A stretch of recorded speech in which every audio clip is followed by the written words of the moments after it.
ಮತ್ತೆ ಮಾನಸ ಇಬ್ರು ತುಂಬಾ ಕ್ಲೋಸ್ ಫ್ರೆಂಡ್ಸ್ ಅಂತ. ಹ್ಞೂ ಸರ್, ಅವರು ಒಟ್ಟಿಗೆ ಓದ್ತಾ ಇದ್ದಾರೆ. ಅವ್ರ ಪ್ರೈಮರಿಯಿಂದಲೂ ಕಾಲೇಜಿಂದ ಹಿಡಿದು ಕೆಲಸ ಸೇರ್ಕೊಳ್ಳೋ ಒಂದೇ ಕಂಪ್ನಿಗೆ ವರ್ಕ್ ಮಾಡ್ಕೊಂಡು ಒಂದೇ ಮನೇಲಿ ಬಾಡಿಗೆ ಇದ್ರು, ಒಂದೇ ತಟ್ಟಲ್ಲಿ ಅನ್ನ ತಿನ್ನೋರು,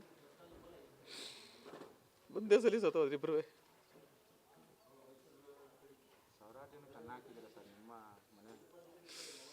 ಎಷ್ಟು ಜನಕ್ಕೆ ಅನ್ನ ಹಾಕ್ರೇನು ಸರ್, ನಮ್ಮ ಮಕ್ಕಳು ಉಳಿಸ್ಲಿಲ್ಲ ದೇವರು.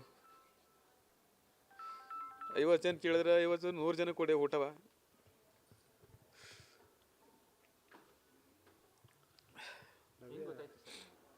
ನಮಗೆ ಅದೇ ಅವ್ರ ಫ್ರೆಂಡು ಬೆಳಗ್ಗೆ ಫೋನ್ ಮಾಡಿದ್ದು, ಹಿಂಗೆ ಆಕ್ಸಿಡೆಂಟ್ ಆಗಿದೆ, ಬಸ್ಸು ಬನ್ನಿ ಅಂತ, ಚಿತ್ರದುರ್ಗ ಹಿರೂರಿಗೆ ಬನ್ನಿ ಅಂತ. ಹಿರೂರಿಗೆ ಹೋದೋ, ಹಿರೂರಲ್ಲಿ ಆ ಹುಡುಗಿ ಮಾತ್ರ ಇತ್ತು. ಒಂದು ಹುಡುಗಿ 3 ಜನ ಹೋಗಿದ್ರು, ಮಿಲನ, ಮಾನಸ, ನವ್ಯ.